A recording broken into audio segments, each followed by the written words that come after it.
हमारे देश की स्वतंत्रता के लिए अनेक राजाओं ने लड़ाइयाँ लड़ी और इस कोशिश में हमारे देश की वीर तथा साहसी स्त्रियों ने भी उनका साथ दिया।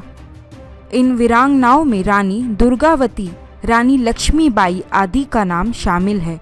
आज हम अपने चैनल दीपावली में रानी लक्ष्मीबाई, जिनके बारे में परिचित है कि खूब लड़ी मर्दानी वो थी झांसी वाली रानी, का जीवन परिचय देने जा रहे हैं।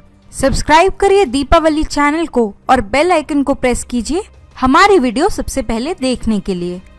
रानी लक्ष्मी जी का पूरा नाम है मणिकर्णिका तांबे। विवाह के पश्चात इनका नाम लक्ष्मीबाई नेवलेकर हो गया था। इनका जन्म सन 1828 को हुआ था। इनकी मृत्यु 29 वर्ष में 1858 में हो गई थी। इनके पिता का नाम है मोरोपंत तांबे। इनकी माता का नाम है भागीरथी बाई। इनके पति झांसी नरेश महाराज गंगाधर रावने वलेकर थे। इनकी संतान दामोदर राव आनंद राव। इनका घराना मराठा साम्राज्य। उल्लेखनीय कार्य सन 1857 का स्वतंत्रता संग्राम। झांसी की रानी का जीवन परिचय। महारानी लक्ष्मीबाई का जन्म एक महाराष्ट्रियन ब्राह्मण परिवार में सन 1828 में काशी में हुआ, जिसे अब वाराणसी के नाम से जाना जाता है। उनके पिता मरोपंत तांबे बिठूर में न्यायालय में पेशवा थे और इसी कारण वे इस कार्य से प्रभावित थी और उन्हें अन्य लड़कियों की अपेक्षा अधिक स्वतंत्रता भी प्राप्त थी। उनकी शिक्षा दीक्षा में पढ़ाई के साथ साथ आत्मरक्षा, घुड़सवारी, निशानेबाजी और घेराबंदी का प्रशिक्षण भी शामिल था। उन्होंने अपनी सेना भी तैयार की थी। उनकी माता भागीरथी बाई एक गृहिणी थी। उनका नाम बचपन में मणिकर्णिका रखा गया और परिवार के सदस्य प्यार से उन्हें मनु कहकर पुकारते थे। जब वह 4 वर्ष की थी तभी उनकी माता का देहांत हो गया था और उनके पालन पोषण की संपूर्ण जवाबदारी उनके पिता पर आ गई थी। रानी लक्ष्मीबाई में अनेक विशेषताएं थी, जैसे नियमित योगाभ्यास करना, धार्मिक कार्यों में रुचि, सैन्य कार्यों में रुचि एवं निपुणता। उन्हें घोड़ों की अच्छी परख थी। रानी अपनी का प्रजा का समुचित प्रकार से ध्यान रखती थी। गुनहगारों को उचित सजा देने की भी हिम्मत रखती थी। लक्ष्मीबाई की शादी। सन 1842 में उनका विवाह उत्तर भारत में स्थित झांसी राज्य के महाराज गंगाधर राव नेवलेकर के साथ हो गया। तब वह झांसी की रानी बनी। उस समय वह मात्र 14 वर्ष की थी। विवाह के पश्चात ही उन्हें लक्ष्मीबाई नाम मिला। उनका विवाह प्राचीन झांसी में स्थित गणेश मंदिर में हुआ था। सन 1851 में उन्होंने एक पुत्र को जन्म दिया, जिसका नाम दामोदर राव रखा गया, परंतु दुर्भाग्यवश वह मात्र 4 माह ही जीवित रह सका।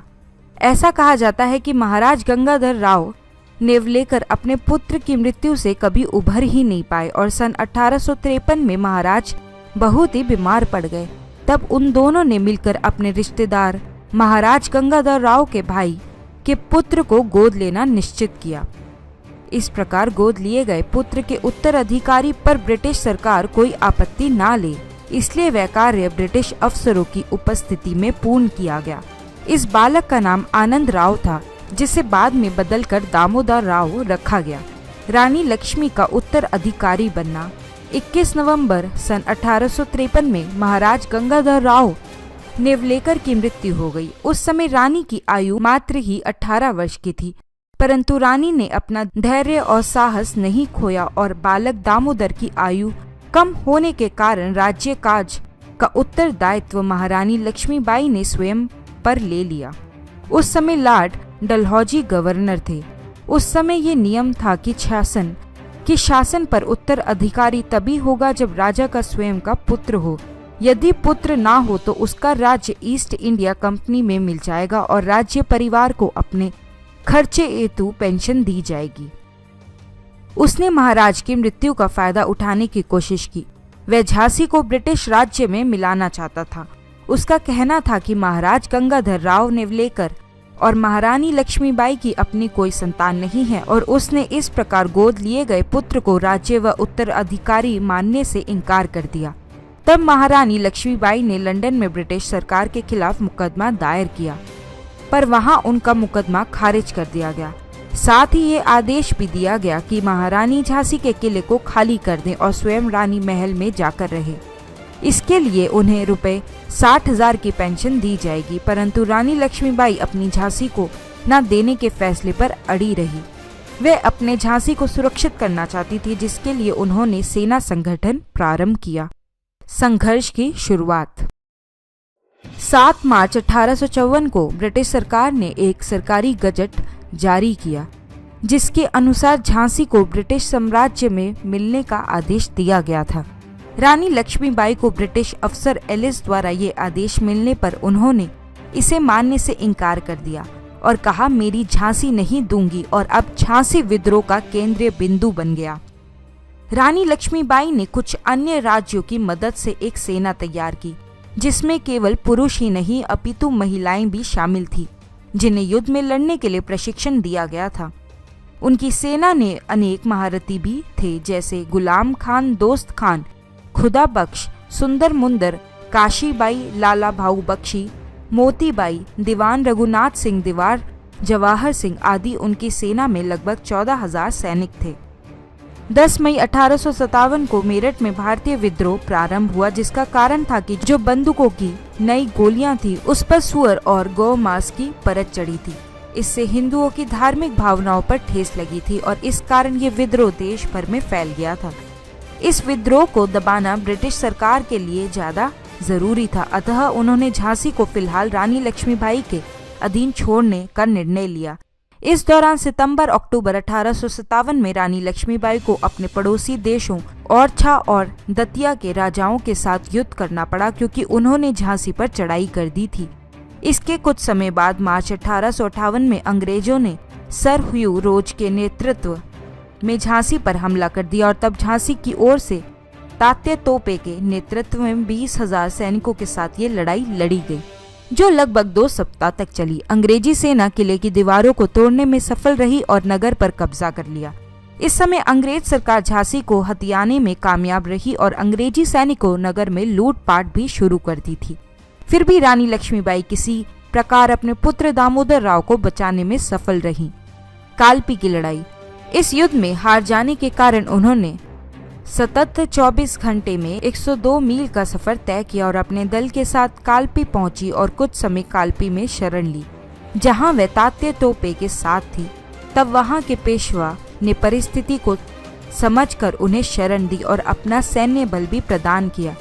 22 मई 1858 को सर ह्यू रोज ने कालपी पर आक्रमण कर दिया। तब रानी लक्ष्मीबाई ने वीरता और रणनीति पूर्वक उन्हें परास्त किया और अंग्रेजों को पीछे हटना पड़ा। कुछ समय पश्चात सर ह्यू रोज ने कालपी पर फिर से हमला किया और इस बार रानी को हार का सामना करना पड़ा। युद्ध में हारने के पश्चात राव साहिब पेशवा बंदा के नवाब तात्या तोपे, रानी लक्ष्मीबाई और अन्य मुख्य योद्धा गोपाल हुर एकमात्र हुए। रानी ने ग्वालियर पर अधिकार प्राप्त करने का सुझाव दिया ताकि वे अपने लक्ष्य में सफल हो सके और वही रानी लक्ष्मीबाई और तात्या तोपे ने इस प्रकार गठित एक विद्रोही सेना के साथ मिलकर ग्वालियर पर चढ़ाई कर दी। वहां इन्होंने ग्वालियर के महाराजा को परास्त किया और रणनीतिक तरीके से ग्वालियर के किले पर जीत हासिल की और ग्वालियर का राज्य पेशवा को सौंप दिया। रानी लक्ष्मीबाई की मृत्यु। 17 जून 1858 में किंग्स रॉयल आयरिश के खिलाफ युद्ध लड़ते समय उन्होंने ग्वालियर के पूर्व क्षेत्र का, इस युद्ध में इनकी सेविकाएं तक शामिल थीं और पुरुषों की पोशाक धारण करने के साथ ही उतनी ही वीरता से युद्ध भी कर रही थी। इस युद्ध के दौरान वे अपने राजरतन नामक घोड़े पर सवार नहीं थी और ये घोड़ा नया था जो नहर के उस पार नहीं कूद पा रहा था। रानी इस स्थिति को समझ गई और वीरता के साथ वही युद्ध करती रही। इस समय वह बुरी तरह से घायल हो चुकी और वह घोड़े पर से गिर पड़ी। चूंकि वह पुरुष पोशाक में थी अतः उन्हें अंग्रेजी सैनिक पहचान नहीं पाए और उन्हें छोड़ दिया। तब रानी के विश्वास पात्र सैनिक ने उन्हें पास के गंगादास मठ में ले गए और उन्हें गंगा जल दिया। तब उन्होंने अपनी अंतिम इच्छा बताई कि कोई भी अंग्रेज अफसर उनकी मृतदेह को हाथ न लगाए। इस प्रकार कोटा की सराई के पास ग्वालियर के फूलबाग क्षेत्र में उन्हें वीर गति प्राप्त हुई, अर्थात वह मृत्यु को प्राप्त हुई। ब्रिटिश सरकार ने 3 दिन बाद ग्वालियर को हथिया लिया। उनकी मृत्यु के पश्चात उनके पिता मोरो पंतांबे को गिरफ्तार कर लिया और फांसी की सजा दी गई। रानी लक्ष्मीबाई के दत्तक पुत्र दामोदर राव को ब्रिटिश राज्य द्वारा पेंशन दी गई और उन्हें उनका उत्तराधिकारी कभी नहीं मिला। बाद में राव इंदौर शहर में बस गए और उन्होंने अपने जीवन का बहुत समय अंग्रेज सरकार को मनाने एवं अपने अधिकारों को पुनः प्राप्त करने के प्रयासों में व्यतीत किया। उनकी मृत्यु 28 मई 1906 को 58 वर्ष की में हो गई। इस प्रकार देश को स्वतंत्रता दिलाने के लिए उन्होंने अपनी जान तक न्यौछावर कर दी। खूब लड़ी मर्दानी वो तो झांसी वाली रानी थी। आपको ये वीडियो कैसा लगा कमेंट सेक्शन में लिखकर जरूर बताएं। वीडियो को लाइक और शेयर करना ना भूलें। साथ ही दीपावली चैनल को सब्सक्राइब करें।